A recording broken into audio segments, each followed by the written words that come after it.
Hi, everyone. Thank you for joining me today. I am so excited to be here. I wish we were in person, but we are virtual. So we're going to make this as exciting and personable as possible. I think it will be fun. This is a topic that I really enjoy. And so we're going to jump right in. I first want to just introduce myself.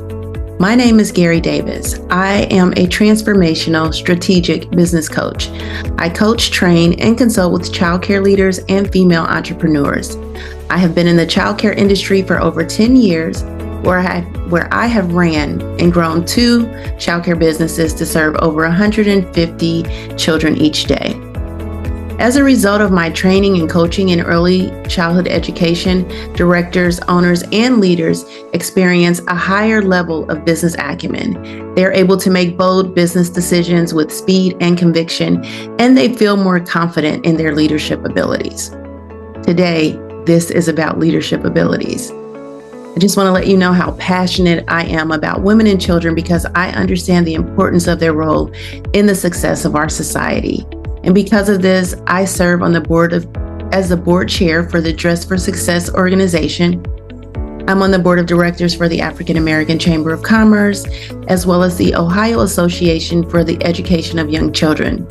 I'm on the Cost of Quality Committee for Preschool Promise and the Executive Committee for Making Strides Against Breast Cancer. So I can be impactful to women and children. I also have helped over 50 childcare owners attain success and increase profits in their business. And today I'm here with you to discuss the art of emotional intelligence for early childhood leaders. You should have received a download packet. Looks something like this. I don't know if you can see it, that you can use to follow along throughout and as a guide to come back to later on when you need to kind of get refreshed on emotional intelligence. I want to first talk to you a little bit about what our objectives are for our training. Define and practice the areas of emotional intelligence within an early childhood education setting. Identify and control your emotions and successfully communicate and maintain relationships with others. A lot of this emotional intelligence is about communication. And so we're going to jump into several different areas. I'll show you a couple of really fun videos. And by the end, we just want to increase our EQ so that we're able to manage our lives better when we get back to work. So first, I want to give you an overview of emotional intelligence. In the early 1970s, the United States Supreme Court ruled that companies could not hire based on IQ testing. And so they had to figure out another way to measure job performance related activities for employees. And at that time, Harvard University began doing research, and a gentleman by the name of Howard Gardner established something called EQ, which is emotional intelligence. And that's a way to build stronger relationships and achieve goals and have better communication, which is a goal for everyone when we go to work every day, right? Well, in 1995, there was a gentleman named Dr. Goldman who wrote a book called Emotional Intelligence. And this is where it really took off and people started to get an understanding of it. He even created something called Emotional Competency Inventory, which is the way to measure it. And it's still a popular test that's used a lot today. And so to define emotional intelligence, I have it right here for you. It is the ability to identify one's emotions and the control of those emotions while expressing oneself. This also includes being empathetic to others and cultivating successful interpersonal relationships. This is vital to our industry these days. We worked with a very degree of generational ages in our business. And really understanding emotional intelligence will assist you in being better able to have a greater impact when communicating with your employees and others outside of your organization to have a better outcome and build better relationships. But first, let's talk about what it is not, because we don't want to get confused here. Emotional intelligence is not about being nice all the time. It's about being honest and being fair. And that's one of the number one rules of guidance that I give my leadership team. People do not have to like you, but you do have to be fair to everyone. So it's not about being nice, it's about being fair. It's also about not being touchy-feely. It's about being aware of your feelings and then being aware of other people's feelings as well. So you don't need physical contact to do this. You just need an understanding. And then emotional intelligence is not about being emotional. It's about being smart with your emotions. And that means you have to be in touch and understand what your emotions are in order to even execute this thing, right? So we're going to talk about 5 areas of emotional intelligence, and then we're going to talk about the goals, communication, and everything during this training so that by the end, like I said, you will have a deeper understanding of emotional intelligence and how to use it in your leadership, in your businesses when you go back to work. So there are 5 areas of emotional intelligence. The first one is self-awareness. So self-awareness is being knowledgeable of your own emotions, your feelings, your motivation, your desires, your confidence in your own abilities. It's about being able to see your own blind spots, recognizing them, and understanding your personal character traits. So just being aware of yourself. Next, self-regulation. Self-regulation is managing your feelings, your thoughts, your actions. Just regulating them and being able to control them. Motivation is your drive to achieve your goals. Empathy is your high sense of diversity, your compassion, and your drive to assist others. And then your social skills in conflict management, communication, and leadership. Now, let me walk you down the road of expectations that we have for toddlers, because this 5 areas of emotional intelligence always makes me think about that. You have a toddler in your classroom. You expect that toddler to self-regulate, manage their own emotions. You expect them to be motivated to follow directions, to follow, to stand in line, to go to the bathroom, to understand what people are saying to them, to empathize with their friends and don't hit their friends, and have the proper social skills to get along where they're not falling out, having temper tantrums. And all of that falls in line with being aware of themselves. And a lot of times we expect this from toddlers, we expect this from preschoolers, but as adults, we don't even have these 5 areas of emotional intelligence in check ourselves. So how are we going to expect toddlers, preschoolers, and our staff if we cannot relate to this and be able to implement this in our everyday lives? So when I think of emotional intelligence, I often think of how teachers say to children, "You're fine, you're okay." But that's not true. They're not fine, they are not okay, or they wouldn't be crying. There is some area that is out of line. And once you have aligned all of your 5 areas of emotional intelligence, you will see a difference in your everyday activities and interactions with others. The 3 goals that you achieve with emotional intelligence is that you have better communication, you build relationships, and that you have a positive influence. Because one of the things of leadership is making sure that you positively influence the people around you. That's your staff, your family, even the children. You want to be able to bring that to work with you every day.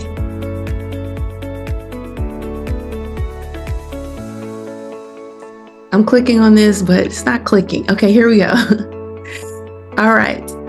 We're going to talk about communication. Like I said, this is kind of the foundation of this emotional intelligence training, and I really want you to have better communication skills by the end. So we're going to talk about building rapport, nonverbal communication, being able to give someone your full attention, how space and spatial relations relate to emotional intelligence, being emotionally aware, and tapping into your natural ability to understand other people's feelings. So first, let's talk about building rapport. The first step in building rapport is observing, just taking account of the situation around you, looking at other people's body language. I walked up to a staff member the other day. She was facing opposite me, but I couldn't get directly in front of her. So I stood on side of her and I said, "Hey, how are you doing today?" And she said, "I'm fine." I said, "How's your CDA class going?" And she said, "I quit." I said, "You quit what?" She said, "The CDA program," never having any eye contact with me. I said, "Oh." She said, "I don't know how much longer I'm going to be here. I'll probably be leaving." I said, "Okay, well, I wish you the best." And observing her body language, I could tell there was a problem. She was not welcoming to me. She didn't want to talk to me, engage with me. And at that moment, I didn't know if she even liked me. But the best thing for me to do at that moment is to leave her in her space, to let her make a decision as to whether she wants to be there or not.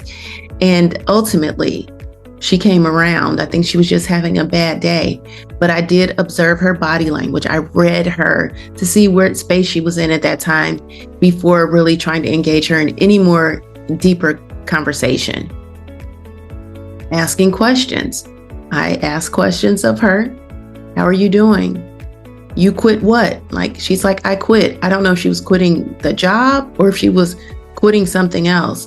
But just asking questions and imploring. One of the easiest ways to show someone that you are truly interested in what they're talking about is to ask them questions. And sometimes just to engage people in conversation, you don't need to ask questions about anything work related. Learn about them, their family, their pets, their children, what they're interested in outside of work. It does help to continue to build relationships and build rapport. Listening. We often say we're listening, but are you really, really listening? A lot of times, no. How often does someone walk in your office and you're on your phone, but you never look up or you glance up?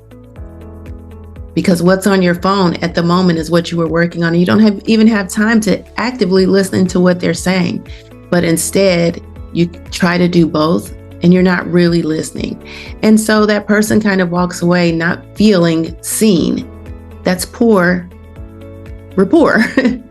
And you want to make sure that you give people the respect that they deserve when they need to speak to you. But again, this falls back in line with asking a question. If someone walks up to you and you don't have time to talk to them, you can ask a question. Is this important right now? Or is this a question that can wait until 2:00 when I'll be free?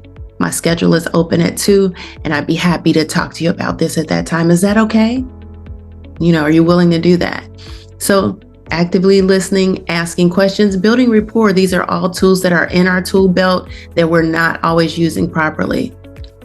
And lastly, you need to find some type of common ground, something that you share in common with other people.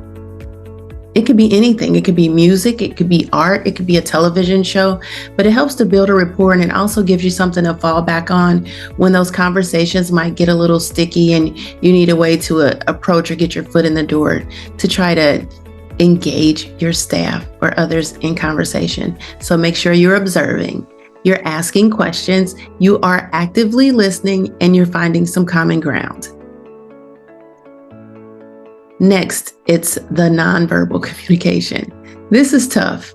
It was really tough for me. I find it hard reading others' nonverbal communication, but if you practice, it will get better.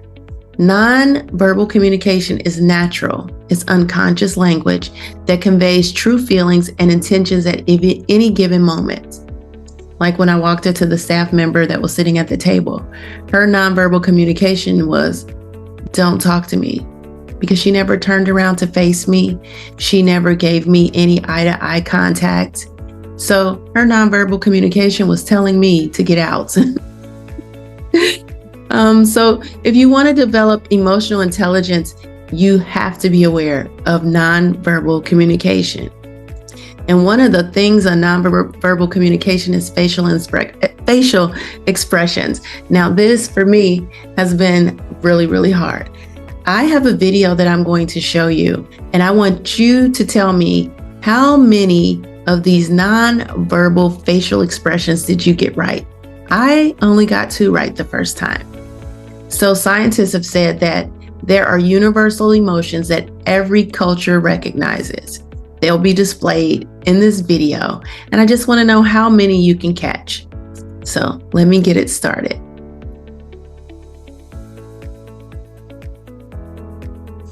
Yeah, my clicker is acting weird. Okay, here we go.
So how many of those did you recognize? Like I said, I only recognized 2 of those.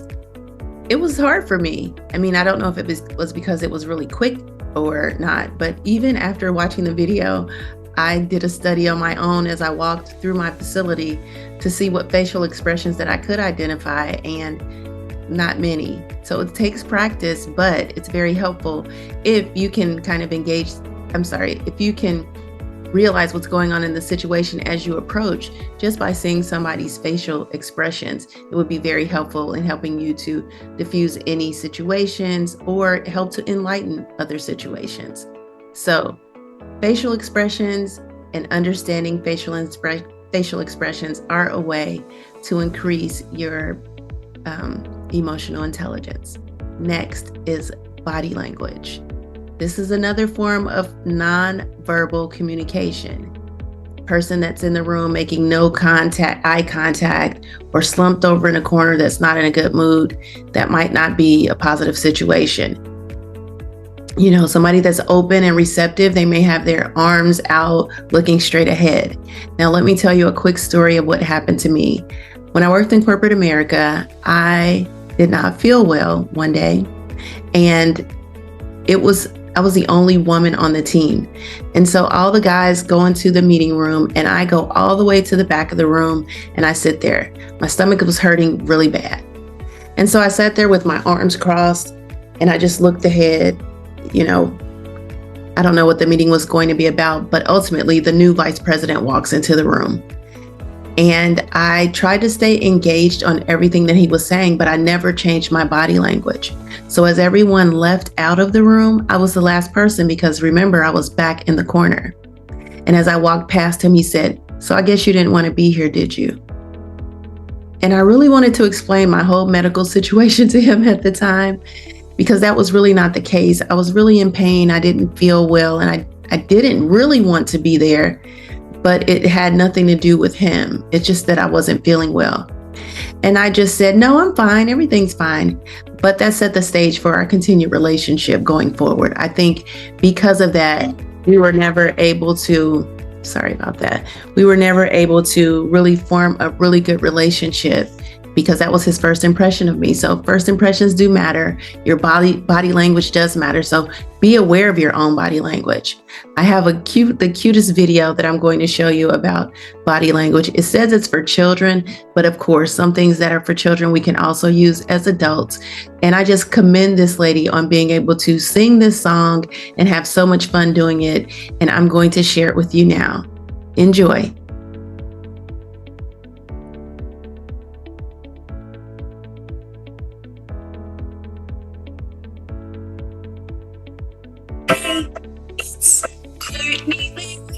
Sing a song along with me.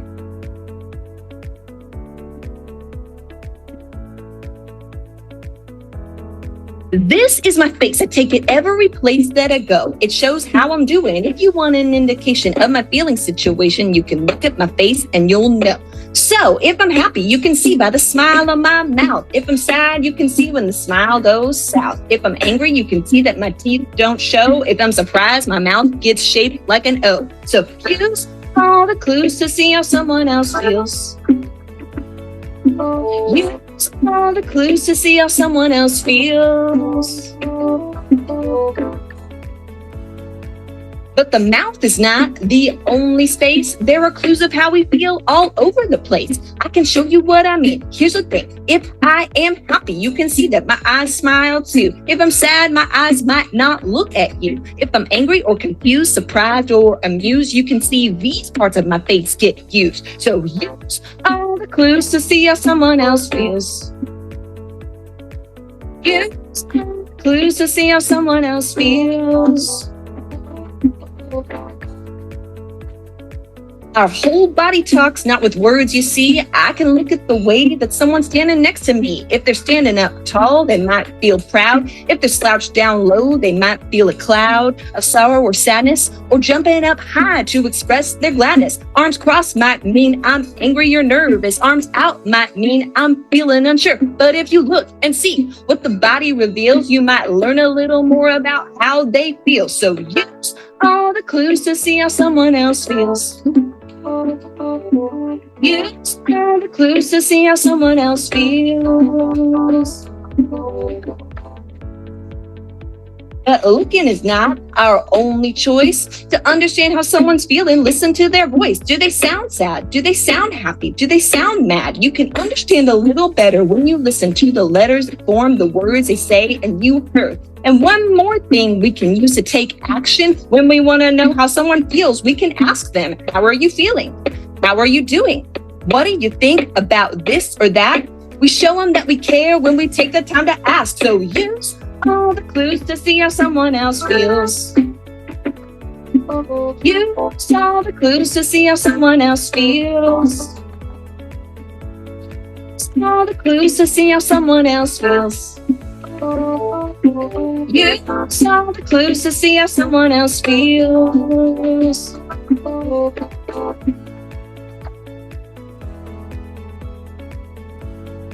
And subscribe.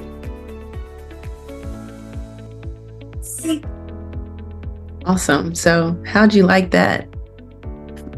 I thought that was really, really courageous of her to create that whole song and do the dance and explain that to us in that way. And I think it's helpful and easy for us to remember because the song is a little bit catchy. So use all the clues to see how someone else feels. Okay? We're going to move right along. Our training is for an hour and we're almost at the 30-minute mark and we have a lot left to cover. So we talked a little bit earlier about listening. Right now we're going to jump into giving someone your full attention. First of all, you want to have eye contact and you want to point your body towards the speaker. You also want to avoid any distractions that might occur. Now, this might be difficult sometimes, like I said, as directors, as administrators, as leaders of our businesses, we have so many things going on at any given time, right? And sometimes right when you're in the middle of a thought, you look like you're not doing anything and somebody will knock on your door and immediately start talking. I've even been in a situation where I was speaking with a director and a staff member just walked up and interrupted. That was rude, but they did it anyway. And If you don't put an end to it or create boundaries, it will continue to happen, and you're not going to be able to give them your full attention. The other thing is people always want to feel seen. They want to feel heard. They want to know that you are paying attention to them. And you can't do that if you're distracted by your cell phone, your laptop, the phone's ringing, people are walking into your office. And it's okay to set the boundary to say, I am busy today. I will not be able to help you out with anything, but if you can wait until tomorrow, we can set some time up to do that because I really want to talk to you about it. Or today I'm busy. I will have from 1 to 2 o'clock to talk to anybody that has any questions or concerns, or create a system so that you're not being bombarded with distractions all the time from your staff members. But that also gives you the opportunity to give them your full attention when you're ready. Like, keep your promise. I'm going to set time aside to handle things when I need to talk to you so that you can have my undivided attention. But please respect my boundaries because I might be busy doing other things at any other given time. So I've done that before. I even had an instance one time. I remember, you know how we sometimes skip lunch, like almost always. And I finally had an opportunity to sit down and eat some lunch. One of my staff members who was coming back from lunch, she opened the window that divided me from being, from the outside of the lobby. And she said, "Hey, can you approve my vacation?" And I said, "Did you just go to lunch?" And she said, "Yeah." And I said, "Is it over?" She's like, "Yeah, I'm about to clock back in." I said, "Okay." I said, "While you were at lunch, did I interrupt you?" She said, "No." I said, "Did you enjoy your lunch and eat?" She said, "Yes." I said, "Well, give me an opportunity right now to enjoy my lunch. Let me eat. And I promise you, I will get back to you as soon as my lunch is over." And she was like, "Oh, I'm so sorry. I'm so sorry." So you're human too. That is being aware of my own emotions, being aware of my own hunger feelings, knowing that in order for me to be my best self, I needed to eat at that moment, and expressing it to her in a way that she could understand that I can that I could set some time to talk to her a little bit later. So find ways to give people and tasks and things your full attention. And that will avoid problems down the road. And again, it'll allow people to feel seen and heard. It will work wonders. The other thing that you need to think about is spatial zones. I never really thought about this before until I really started to understand this, like the space and the distance between two people. So like if you see two women talking, normally they're pretty close together. But if you see two men talking, they're not as close. They need a little bit more space for them to be comfortable. If you see two friends sitting together, sometimes they're sitting so close together, they're basically sitting on one another's laps. But in a business meeting, a lot of times the people are spread out on the table. Or if you go to a conference and you sit in a seat, a lot of times nobody will sit right next to you unless it's crowded. They'll skip a seat because people desire to have space in between them to feel comfortable. So there's these zones that are available, is what we're calling it here. You have to have your personal space so that you can feel, like I said, comfortable. You need to feel comfortable. And you can think about this when you're talking to someone. So space. If you're having a meeting with one of your staff members and they are in trouble and you want to express your disdain for everything that happened, you're about to write them up, and you are like not irate, but very upset at what is going on. You sit on one side of the desk and allow them to sit on the other side of the desk. That expresses your superiority in that particular instance. Whereas if you're just sitting down giving a review of your employee, you might sit down right next to them and share paper and share a little bit of space with them. So you can use space to your convenience and how you need it at any given time. So space actually is a great non-verbal way to communicate with people. Even children. Do you know how when you really want little Johnny to stop doing something and you get down on his level, close to his face, to let him know, I do not like that. I don't like when you hit your friends. Hands are not for hitting. I need you to keep your hands to yourself. We need to be safe. However you express it, but you do get down on his level and do that. But when you're expressing what's happening with Johnny's mom, you don't get down in her face to explain that. You kind of stand back a little bit, explain and express the situation to her to provide her with that open space and build a level of trust with her. So space also builds trust, and you need to learn how to use it in many, many different circumstances.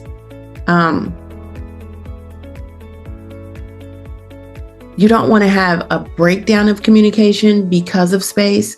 For example, if you're upset with the teacher because you walk in and find them on their phone, running up in their face is not going to assist you with fixing the issue.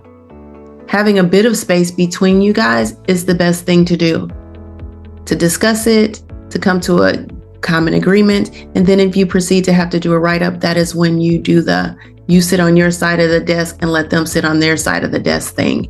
But use space to your advantage. It isn't, like I said, another way of nonverbal communication. And once you start to understand it and you can start to utilize it better, it does impact your leadership abilities in a more positive way. So I want to shift gears a little bit here. I want you to think about your employees. A lot of times when we think about our employees, we a lot of times think about the negative side. Well, now I want you to think about your employees as a gift. And when I sit and think about my employees as a gift, I think about one of my teachers. She loves planning. I don't like planning.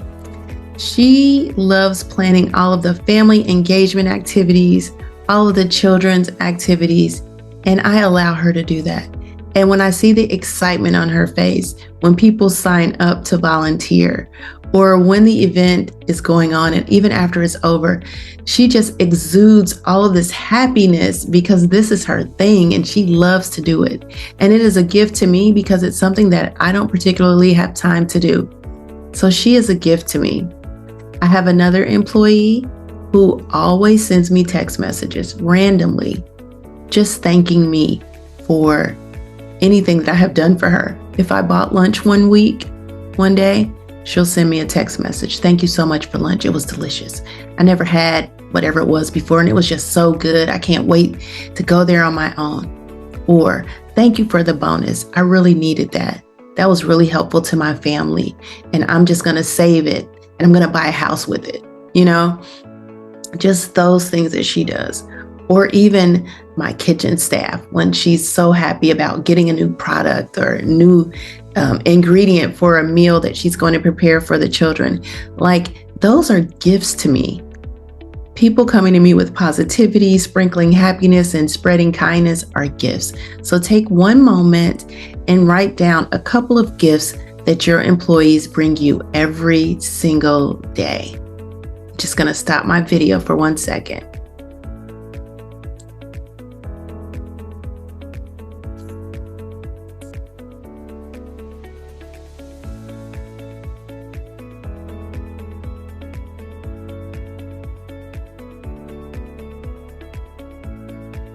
Thank you.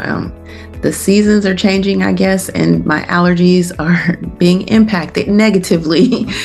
And so, hope you had a chance to write that down. Thinking of your employees as a gift. Does it make you feel? Changes the tone, changes your brainwaves when you start thinking of them in that way. Now, it was a setup for you to do that. I wanted you to do that because I wanted to show you how you can be emotionally aware of things. Emotional awareness is described as the ability to identify and control one's emotions, knowing your strengths and weaknesses, and being aware of your impact on others. And that exercise that we just did, employees as a gift, is the same thing. You are able to control your own emotions of how you feel about your employees. showing you that you have complete control of your emotions. You were in control. It was positive. It was relationship building. I'm sure part of it had to do with communication. All of this, it was about emotional awareness and understanding your own awareness. This awareness allows us to stay in control during a crisis and a conflict. You have increased social skills, you're able to build rapport with others, and it shows your empathy for other people. It is said that people with these skills are more positive, less stressed, and more successful in life. So how about we start to focus a little bit more on having our own specific emotional awareness of our own emotions and let that be a guide to how you lead in your organizations every day. So now we were thinking about our employees as gifts. We were feeling all warm and fuzzy, and we learned that I can control my emotions. How does it feel? This is where I wish we were in the room together, because then I can get some feedback on how that made you feel. It always makes me feel very warm, very fuzzy. Now, empathetic accuracy is empathy and our natural ability to understand other people and their emotions and situations. Being empathetic involves understanding others' point of view while maintaining your own point of view. You don't have to agree. You never, ever have to agree. You never have to compromise your beliefs, your values. You do not have to agree. Like I said, you don't have to be nice, but you do need to be fair. Empathy is what makes us cry when other people cry. That is being empathetic.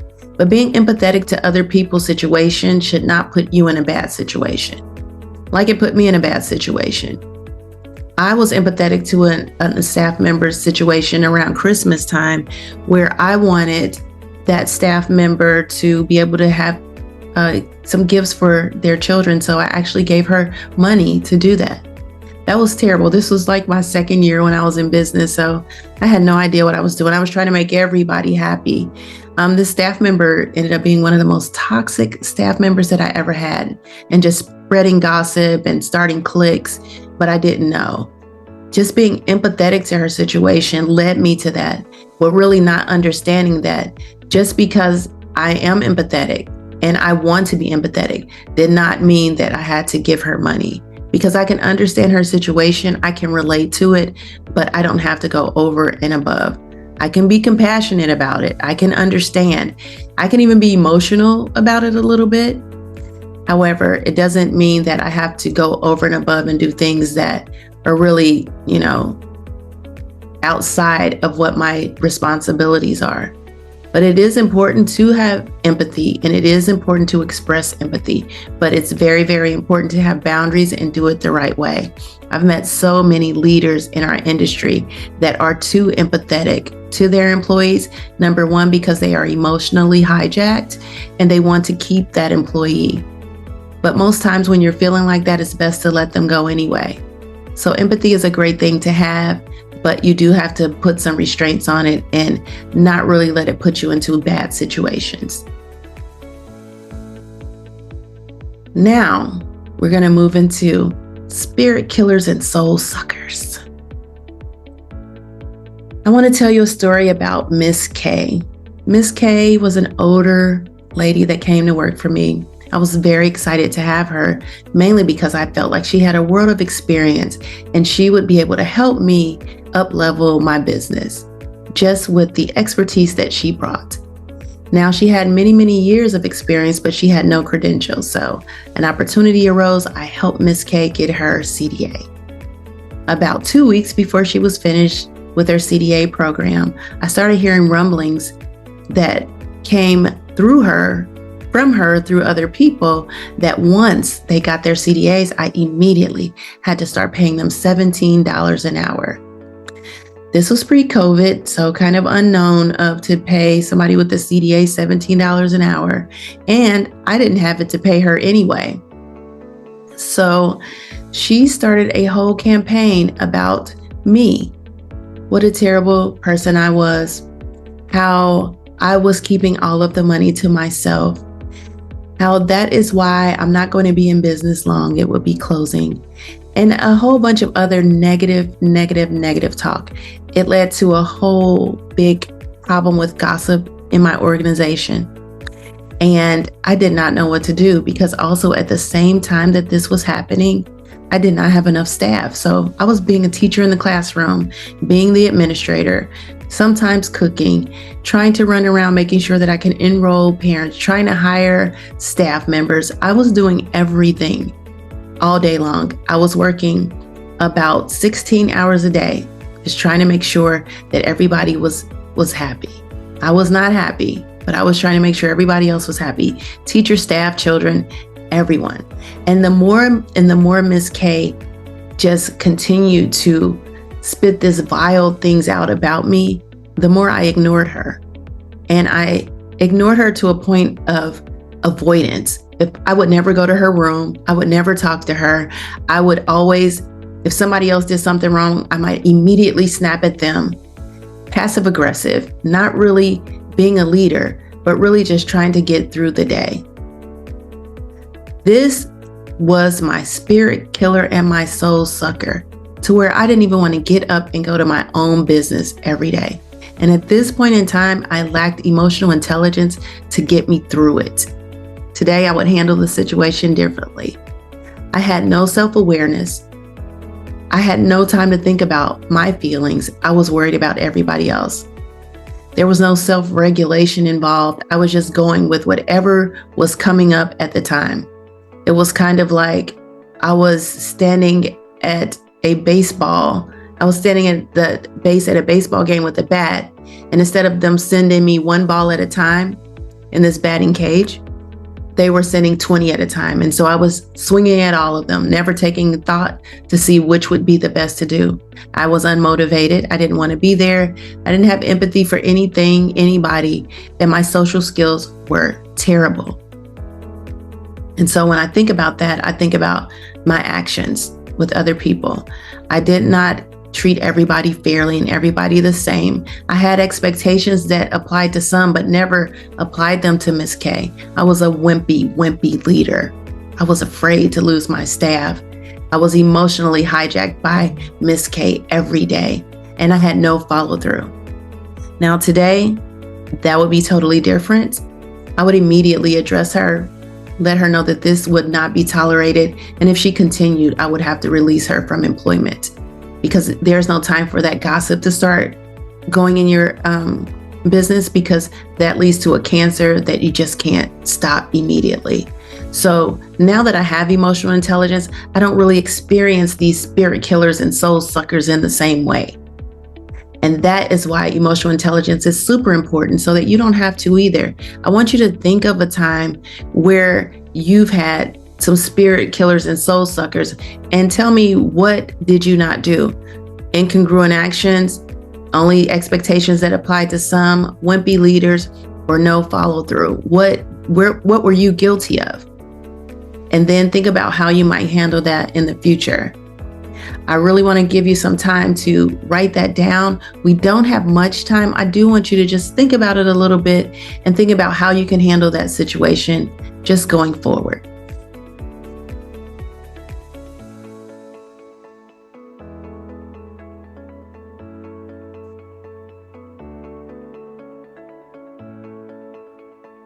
Okay, I hope you thought of an instance, thought of a way to manage it, but if not, you can always do that later on. We're going to start talking about the benefits of emotional intelligence. If you haven't really recognized any benefits thus far, there are definite benefits, to having emotional intelligence on your side. It reduces stress and anxiety. It helps you to process things better. It gives you a better perspective of what's going on. It increases your mindfulness. It helps you to change your actions of what you might have done in the past to doing something that would be much more productive going forward. This says long-term relaxation techniques, because you can do some relaxation techniques to help you better manage things. One of them is breathe in and count to 4, hold and count to 4, breathe out, counting to 4, and hold that, counting to 4. If you're just getting started with that, sometimes you have to do it by a count of 3. But that is how some doctors who had COVID patients helped them with their breathing when they were having difficulties breathing. But over a period of time, it does help you to calm down and be able to execute whatever is going on in your organization at that time without coming out like a bull in a china shop.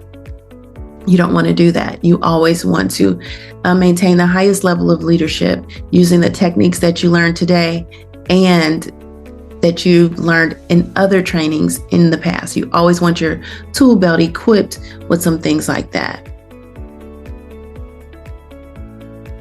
Emotional intelligence also helps you with conflict resolution. It helps you to work better as a team because you definitely improve some communication skills in doing this. It applies you with the ability to change. Some people have a really hard time with change. It's just evident that this happens. But being able to communicate, having empathy, working through things with them, being able to ask questions and help lead people through change is a great way to move your organization forward. Having reverence and always thinking about the big picture. I always tell my staff, my leadership staff, I want you to be an eagle, not an ant. As an eagle, you're flying high above the landscape of the childcare center. You want to know everything that's going on. You want to see the big picture.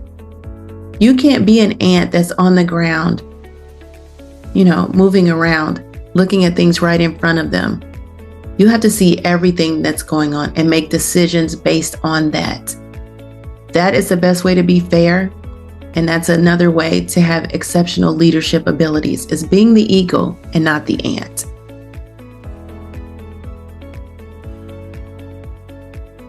Another benefit is relationship management. Like I said, effective communication is going to help you bring out the best in other people. Just imagine if your staff start to feel seen and heard and feel important and that they are making positive contributions to the organization. What a positive change that would be.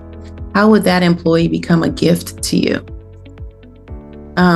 It also helps with motivating and also influencing, which, like I said, being impactful and influencing your organization is a leadership trait that you should always have and always continue to sharpen.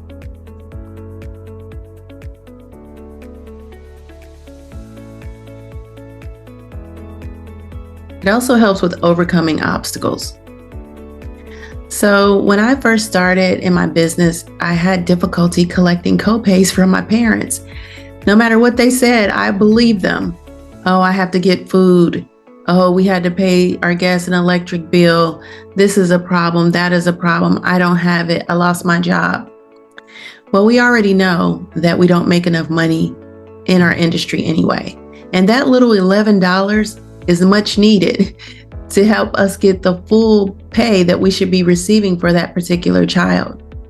And I looked at my bad debts and realized that I had over $1,000 money owed to me just from co-pays for me not allowing parents to pay. And then I thought about what I could do with that $1,000. I could pay myself. I could buy food. I could buy materials. I could save it for later. There's so many things that I could have done with that $1,000, but instead I just allowed the parents to just not pay me and accept any excuse. Any old excuse would do, and I was fine. Well, that was a long time ago. I don't have that problem anymore. I'm empathetic to their situations, but we have a process and a procedure and a system in place that has to be followed. We need full fee collection over here, and I'm not playing about that. So I had an obstacle. I overcame it. There's a lot of obstacles to overcome. Emotional intelligence kind of helps you with that. First of all, recognize your failure. I recognize my failure. I'm missing $1,000, right? I admitted my failure. I admitted my failure when I realized this money could be used for something else, and I don't know what I'm about to do about it. I learned from my failure, created a system now where my parents pay me the week prior to service, electronically, no cash exchange. And if it's not paid, there is a late fee that is involved. You can charge late fees. And lastly, I implemented the change. Now my bad debts is less than 1%.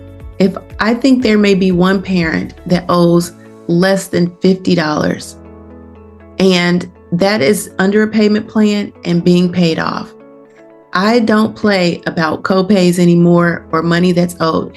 Now, I know we're in a situation where parents are not paying co-fees. This parent actually owes a late fee, and that is what she's paying down.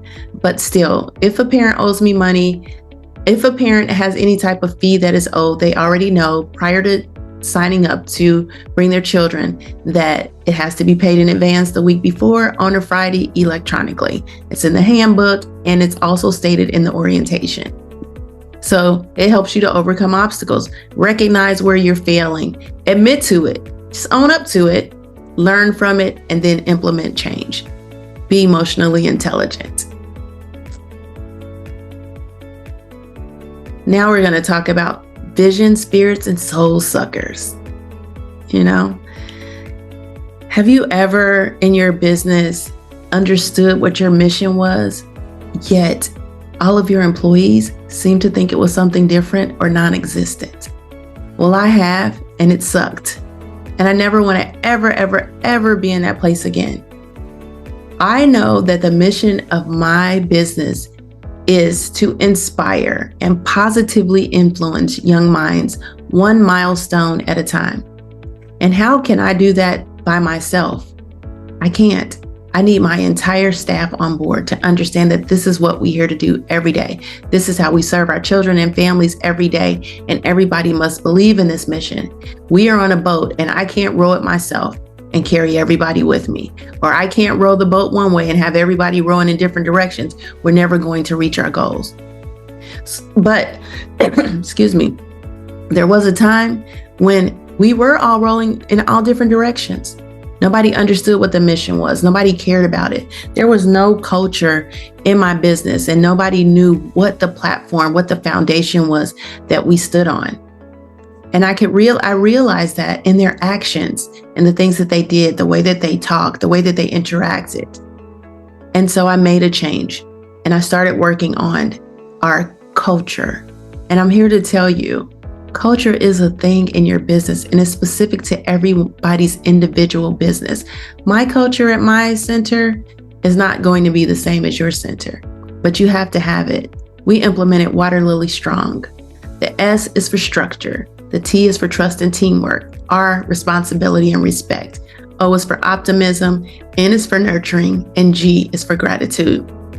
And we stand on that with everything we do. If a teacher, a staff member is raising their voice or speaking at a child in a way that they should not, the question is, how is that nurturing? How are you nurturing this child by talking to them like that? Or, my lesson plan is not done. Well, why is your lesson plan not done? I didn't get to it. Well, it is your responsibility to get that lesson plan done, and it has to be posted every Friday. That's your responsibility. That's what we stand on. We stand on Water Lily Strong. And we talk about it all the time. It's posted all around, and we expect our staff to understand and believe in it as well. It keeps you from several things, having incongruent actions or no action at all. The vision's not overcomplicated. Everybody understands it. We're not lost in the details because it is what it is, and everybody knows what it is. And others can't sabotage it because this is what we stand on. If you're not with us, then you're against us. And we can't have those types of people in our organization. Gossip, cliques, bad vibes, bad energy, negativity. It doesn't work because we're about optimism. And so this is how you get over the vision spirits and soul suckers in your business. Your emotional intelligence is the key in the beginning to get past that. So I want you to take some time and think about how exactly your spirit, your vision is not what it should be in your organization, and what you can do to overcome that and make it better. Now, one thing I have normally, if we were in person, is a ruler, and I would give it to you because this is how you're going to remember all of this emotional intelligence stuff that you learned today. And the ruler stands for recognize. I want you to recognize emotions in yourself and others. Understand the causes and consequences of your emotions and others' emotions. Label emotions accurately. Nonverbal clues or verbal clues. I want you to express emotions effectively and then regulate emotions effectively. So that is the ruler method. You recognize, understand, label, express, and then regulate. This is a simple tool that you can use. You can take a picture of this and sit it right on your desk. And when you're feeling a little emotionally hijacked, you can refer back to it to pull yourself back to center.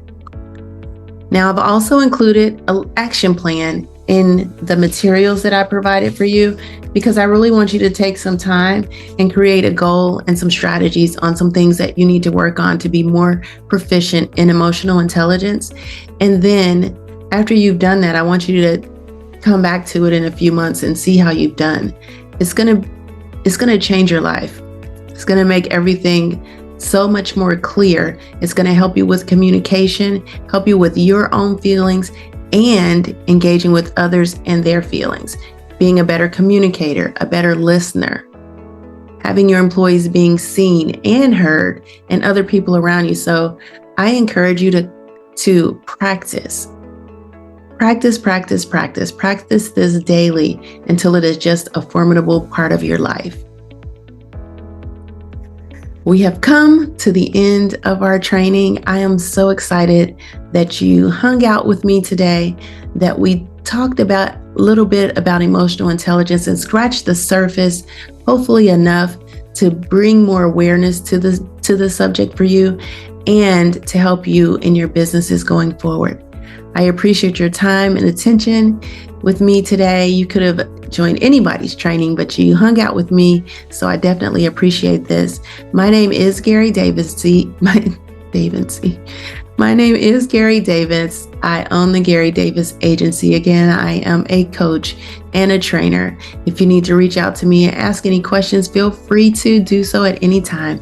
I wish you the best in going back to your workplaces, and I wish you the best in emotional intelligence. I will see you all soon.